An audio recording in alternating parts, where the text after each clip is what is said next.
গোটা রসুন দিয়ে গরুর মাংস কে কে খেয়েছেন? হাতে মাখা একদম অল্প তেল দিয়ে আমি আজকে এই রেসিপিটা করব।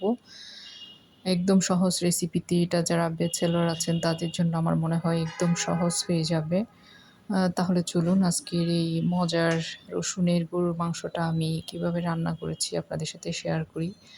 এত বেশি লোভনীয় হয়েছে আসলে। এই যে দেখেন চিতই পিঠার সাথে কিন্তু সার্ভ করেছিলাম। প্রথমে গরুর মাংসটা আমি ধুয়ে নিয়েছি। বেশ কয়েকটা রসুন আমি এভাবে পরিষ্কার করে উপরে নিচে খুব সুন্দর করে কেটে নিয়েছি আমি।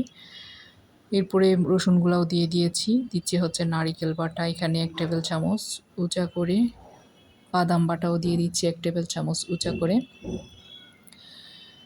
মরিচের গুঁড়া দিয়েছি ১ টেবিল চামচ, হলুদের গুঁড়া দিয়েছি 1/2 চা চামচ, গরম মশলা দিয়েছি ১ টেবিল চামচ, জিরা গুঁড়া দিয়েছি ১ চা চামচ।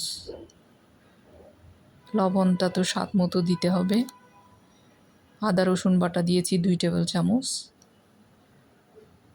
কয়েকটা গোটা মশলা দিয়ে দিয়েছি। পেঁয়াজ কুচি দিয়েছি প্রায় 1/2 কাপ। টমেটো দিয়েছি ২টা। সামান্য একটু সয়াবিন তেল দিব, আপনারা চাইলে সরিষার তেলও দিতে পারেন।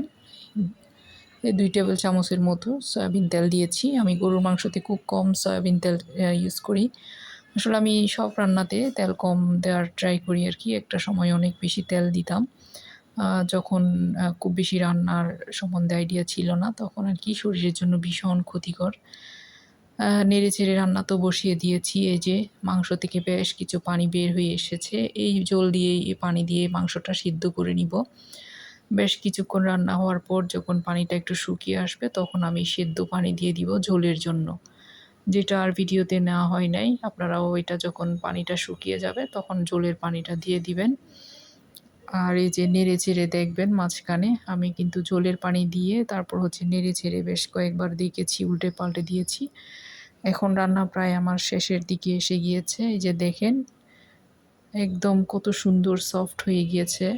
একই পাত্রে কিন্তু আমি হাতে মেখে এই রান্নাটা বসিয়ে দিয়েছি।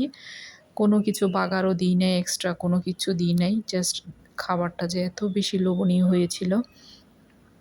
এখন আমি বেড়ে নিচ্ছি আর এটা আজকে আমরা চিতই পিঠার সাথে সার্ভ করেছিলাম। সবাই খেয়ে কিন্তু অনেক বেশি প্রশংসা করেছে। এই যে দেখেন মাংসের সাথে চিতই পিঠা কিন্তু অনেক বেশি ভালো যায়। সবাই খুবই পছন্দ করে আমার মনে হয়।